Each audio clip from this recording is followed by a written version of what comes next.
Mr. Speaker, this 2026 budgetary proposals and financial statement marks an important turning point for Barbados.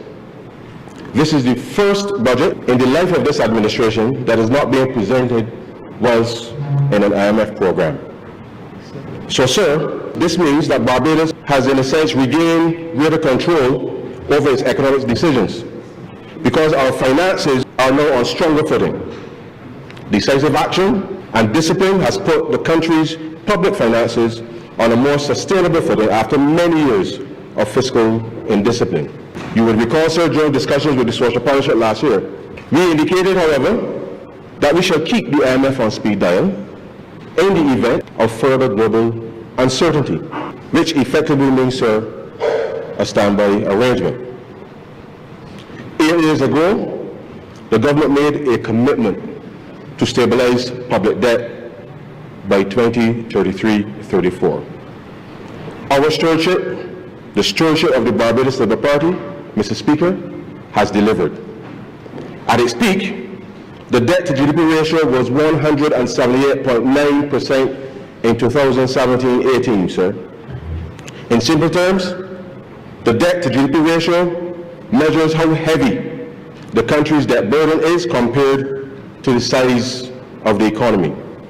The lower that ratio falls, the easier it becomes for Barbados to manage its obligations.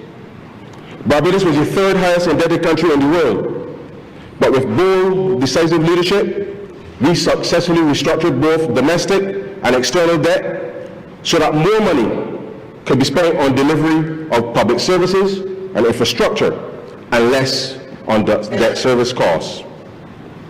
During the budget speech last year, sir, I told the country that we will cross the psychological barrier of 100% debt to GDP by the end of the year. When I last reported on debt in this House in December 2025, sir, the debt to GDP stood at 99.8% at the end of October 2005.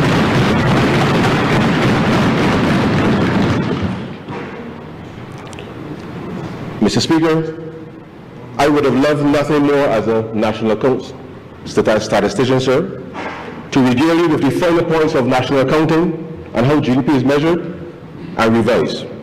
But time does not permit me to do that this afternoon. Because when I reported to you debt of 99.8%, that was on a GDP based on 2016 prices. The Barbados Statistical Service, with the support of the IMF Fiscal Affairs Division and CARTAP, has replaced Barbados' national accounts, or GDP estimates, from its previous 2016 base to 2023. And that GDP estimate, sir, is now an estimated $16.245 billion. At the end of January 2026, sir, the stock of debt was $15.156 billion, which, if we divide by the new GDP estimate, sir, of $16.245 billion, Barbados' debt to GDP ratio is now 93.3%.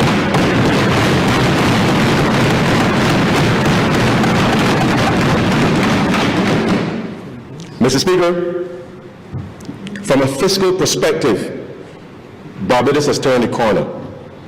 What people should understand is that fiscal sustainability simply means the country's finances are stable enough to meet our obligations without constantly borrowing more for recurrent expenditure. This new era of fiscal sustainability has created a basis for higher economic growth.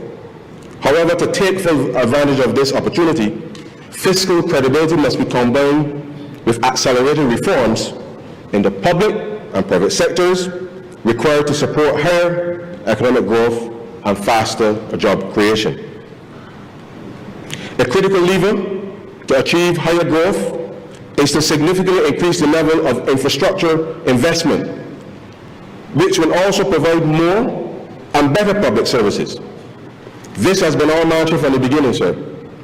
Infrastructure investment spurs growth in the short term by raising demand for inputs and workers. It also builds productive capacity to sustain longer-term growth.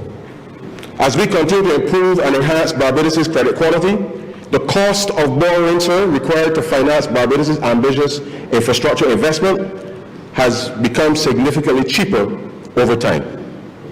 Bond yields have declined, our ability to defend the currency peg has strengthened, with reserves exceeding $3 billion. All of the major credit rating agencies have upgraded Barbados' credit rating, sir. Mr. Speaker, government's efforts to rein in the public debt and rebuild fiscal credibility has made this possible.